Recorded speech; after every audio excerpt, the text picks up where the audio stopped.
Hello everybody, hope everybody's doing great today. Appreciate those of you watching this video. I hope it finds you in a high spirits. And today we'll be talking about a Chinese drama called The Trick of Life and Love.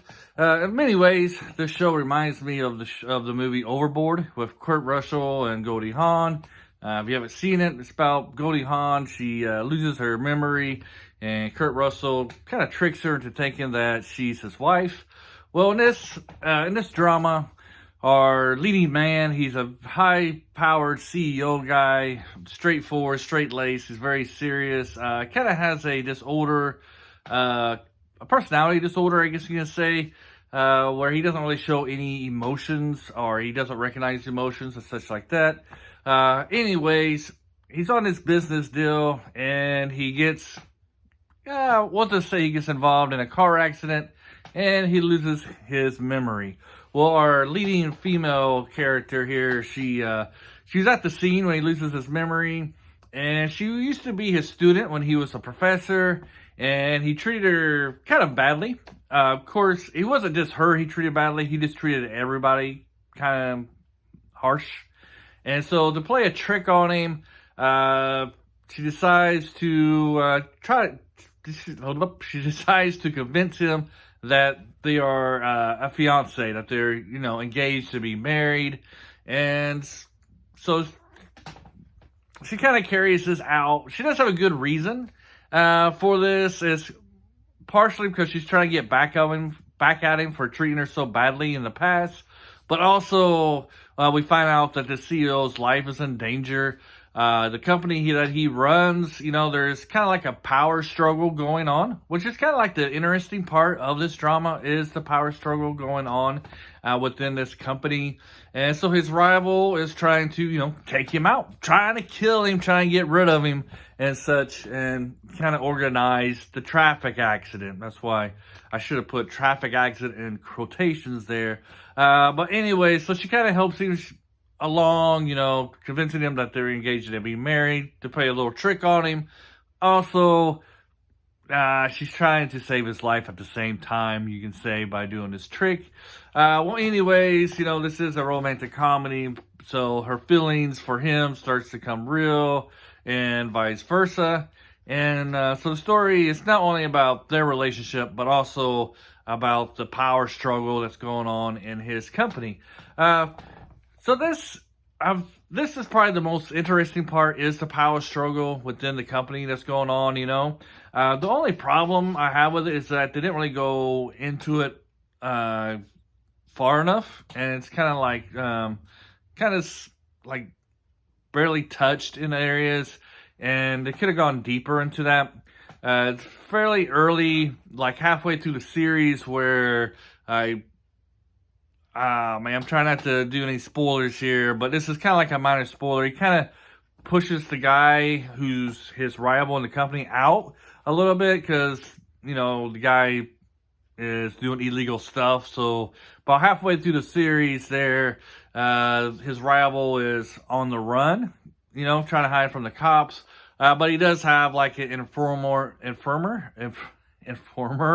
inside of the company type of thing. But this show really goes on about the relationship between the two leads and their romance a little bit.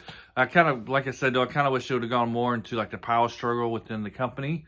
I think it would have been a lot better. The other problem is with this series, I think it went too far with him not having his memory. I think they stuck to that storyline a little too far. I can understand why they did that, because I was trying to get the kind of develop the relationship between our two leads, where, at first they didn't really like each other. And then gradually over the time, they had feelings for each other.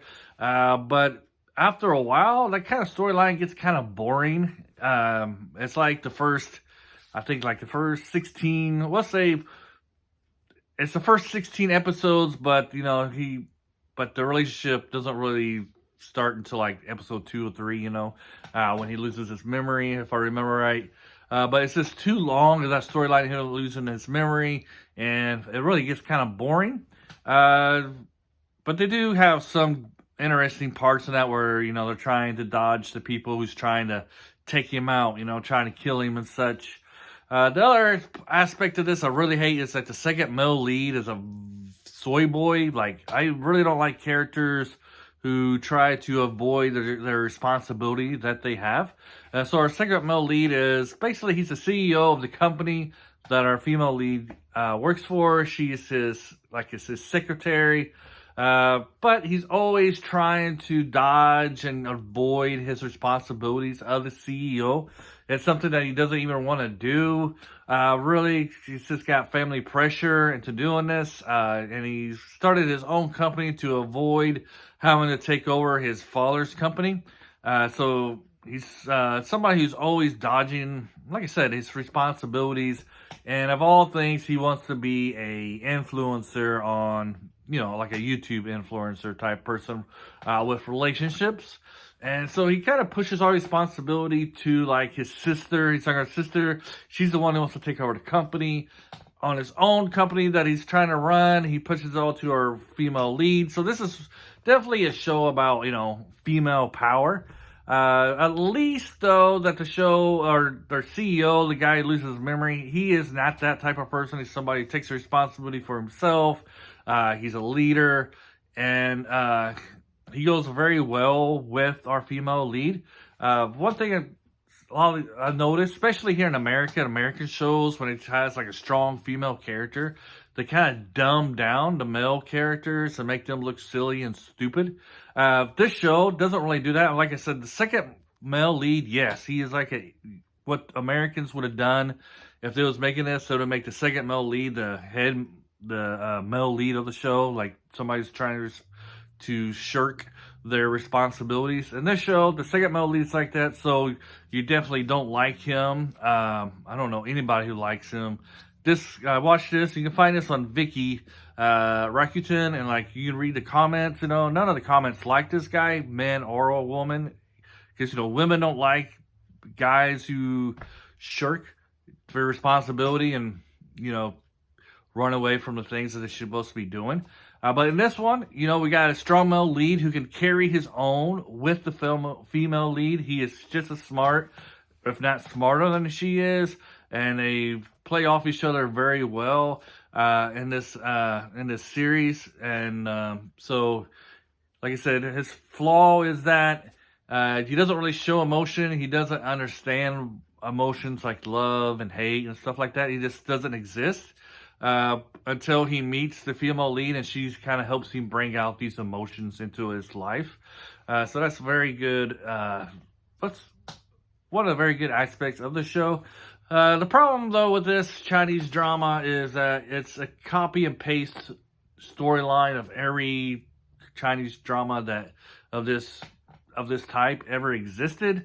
You can basically, after watching a few episodes, if you already seen Chinese dramas in the past, you already know what's going to happen, the flow of the series, when they're going to get together, when they're going to separate. It doesn't stray far from that formula whatsoever. And so if it's this your first Chinese drama, you might like it, you probably will enjoy it. But if you watch other ones, you just like, there's nothing new to this table at all. And the characters, they're okay. They're somewhat enjoyable. The female lead, she is probably the star. It is centered around her. She's enjoyable to watch. The male lead, because he's so bland and such, he doesn't really bring much to this series. So we're very positive on this channel when we give our reviews. We either give highly recommend, which means it's a great series, recommend, which is it's a good series, your average series, and recommend with caution means it's something that has problems. I'm going to recommend this one with caution. It got this moments, especially when it touched upon the power struggle within the CEO. The romance is good. It's got this moments too. But like I said, it kind of strays too long with him not having his memory, which kind of affects the overall story on this. So I'm just going to give a recommend of caution. If you know the actors and you see them other dramas, you might want to watch this. But otherwise, there's shows out there that are better. Anyways, yeah, so recommend with this caution. Hope you enjoy this. Have a great day, and adios.